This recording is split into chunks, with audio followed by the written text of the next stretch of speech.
Hey, it's me, Matthew. Oh, sorry. Just need to burp it. Now, today, we're going to be talking about an atom. Now, I'm pretty sure you know what an atom is. Well, at least I hope the basics of an atom. Now, I'm just going to go through a review of the basics of an atom.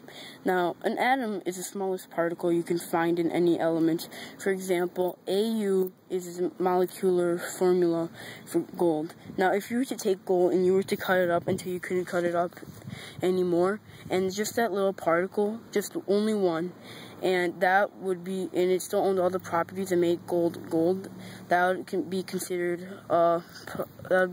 an atom. Now, I actually wrote down it on a piece of paper, the simple atomic particles. Now, before we go to that, let me talk about ions. Now, what basically an ion is when ion is, for example, if an atom were to gain an electron, and it would probably give it an negatively charged. But if it were to gain a proton, it would be positively charged. So it basically means, due to the loss or gain of a simple atomic particle, except a neutron, would actually give it a positive or negative charge, is what I'm basically trying to say here. But I wrote it here. I'll just show you it. And remember, the AMU stands for atomic mass unit. And the atomic mass unit for one proton is 1, and a neutron. Now, to me, in mass, the neutron and the proton are basically the same, but the only difference is that the neutron has like no charge, and the proton is positively charged, and the neutron is just a little bit bigger, not by much.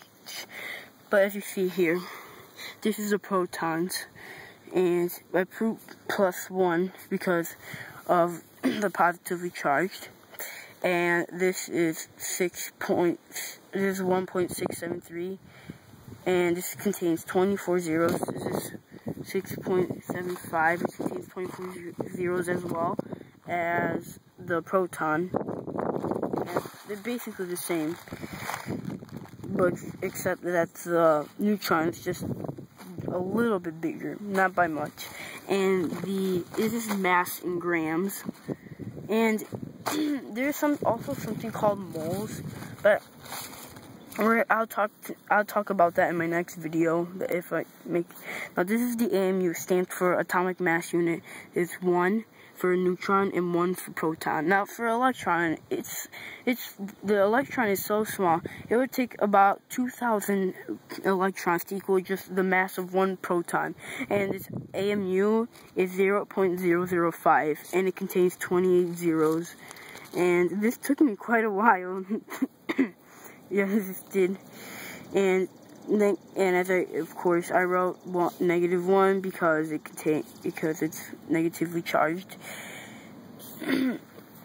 And now I should talk about a nuclear reaction, since you know the basics of an atom. Now, basically, what a nuclear reaction is the process of when two nuclei, or else a nucleus of an atom or a simple atomic particle. Now, the simple atomic particles are what I said: electrons, protons, and neutrons.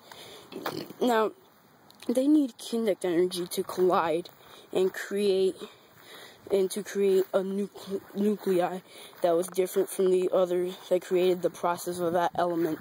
For example, pool is a good example of kinetic energy.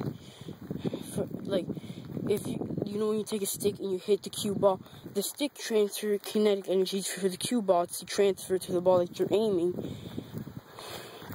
And people think that when atoms just go away, people think that's radioactive decay.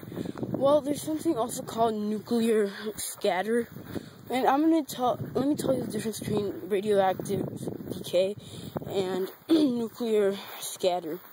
Now, what radioactive decay means, what nuclear physics usually use, is called nuclear glue. It's what holds the nucleus together. And when they say that glue is not strong enough, and just the protons and the neutrons just like wander away and create radioactive decay. But what nuclear scatter is, if you ever hit a pool, if you ever play pool and you hit the ball and hit it on the wrong surface, or you hit it on the wrong side, or hit it if you hit it like left a little bit too much or right, then it'll just scatter kind of. That's the same thing. That's what nuclear scatter means. So I really hope you knew what a nuclear reaction is. It's the changing of an element due by its molecule. I'll just say it again, because I probably might have gotten you a little confused.